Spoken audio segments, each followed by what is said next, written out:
knowing what we know now, the way things are costed now, it kind of makes me wonder how the 2024 elections would have gone if we would have known about all this, what's going on right now with the cost of everything going up. And it's not going to go down anytime soon. And I don't think this war is going to go away anytime soon. If somebody would have came out in late 2023 and said, okay, America, 2 years from now, we're going to engage in war in the Middle East. And for about 6 months to a year, if not longer, your fuel costs are going to go up 60%, and your groceries are going to go up about 30% for about the same amount of time. How would the results have been knowing all this right now? Like what we're going through right now, especially those of you in the trenches. Those of you that are in the trenches, and money's tight, money's hard to come by. You got to work for every dollar that you make. You get paid once a week or once every 2 weeks, but you're constantly like this. Every day you're like this. Out of wallet, out of pocket, out of wallet, out of pocket. That once a week, that once every 2 weeks, that's a long stretch.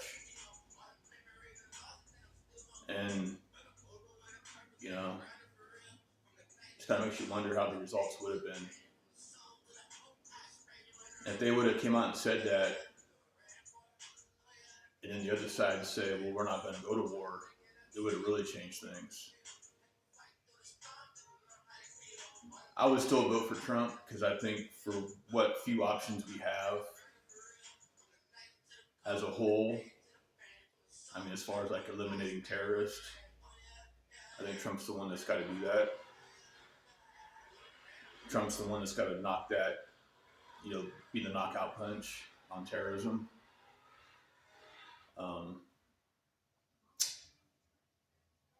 just saying, man, like, it just kind of makes you wonder.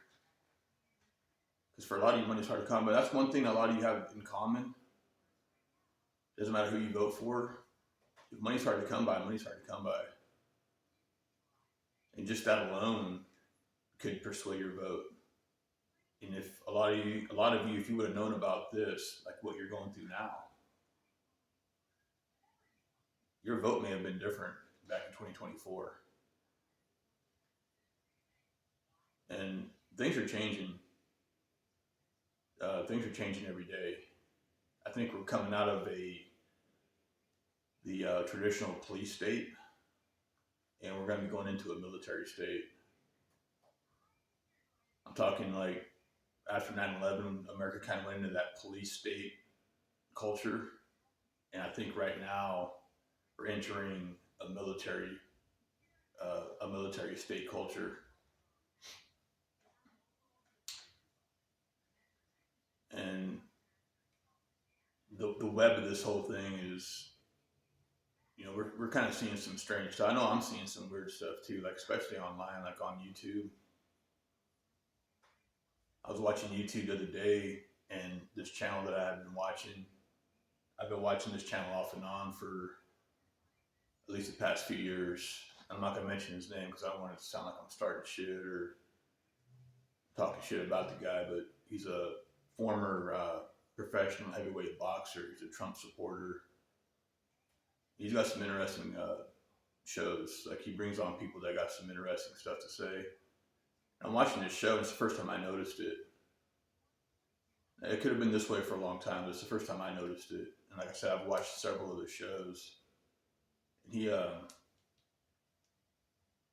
during one of his shows, an anti-Trump commercial popped up on his program. And like I said, this guy's a Trump supporter, and during his show, one of the commercials was anti-Trump. And I thought that was unusual. So that's the games that, we're probably going to be seeing a lot more of that, with the AI and just undermining people and, digitally throwing shade. It's almost like a Cold War. Like social media is going to become like the new Cold War. No bullets fired, no. I mean, for the most part, that can happen anytime. But YouTube and some of these other social media type platforms, I think it's going to be a base of Cold War, and it has been for a while. But I think it's really going to escalate.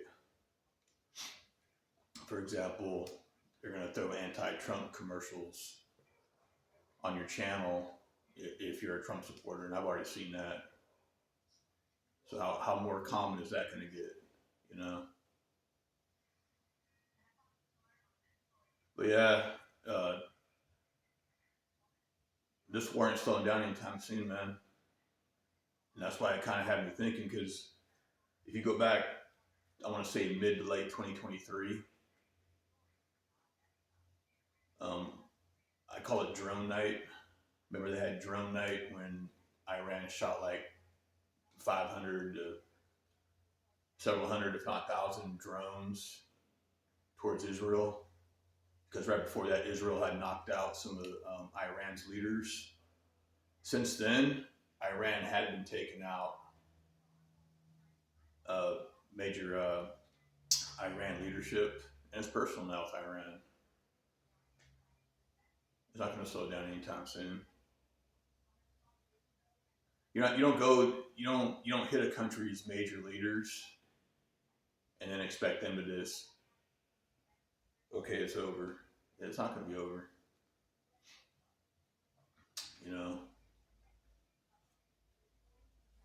Talking professional terrorist of 50 years, and who knows how much money they got invested, all that oil money. And their oil money is huge, and their arsenal is huge, and the stuff they got underground is at least huge. And we don't know.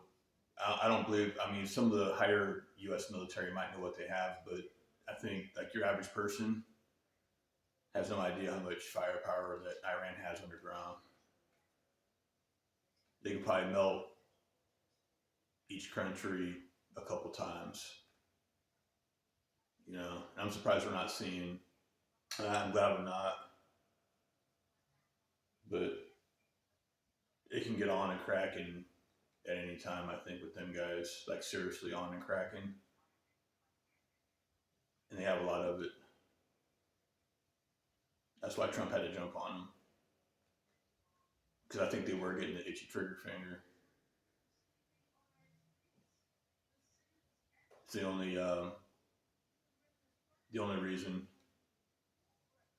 why what we're seeing right now is it had to be that way, because maybe Iran was getting ready to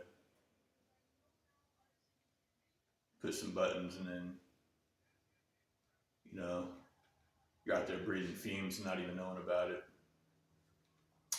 I guess it's about gym time now. You guys have a good day, and thanks for watching.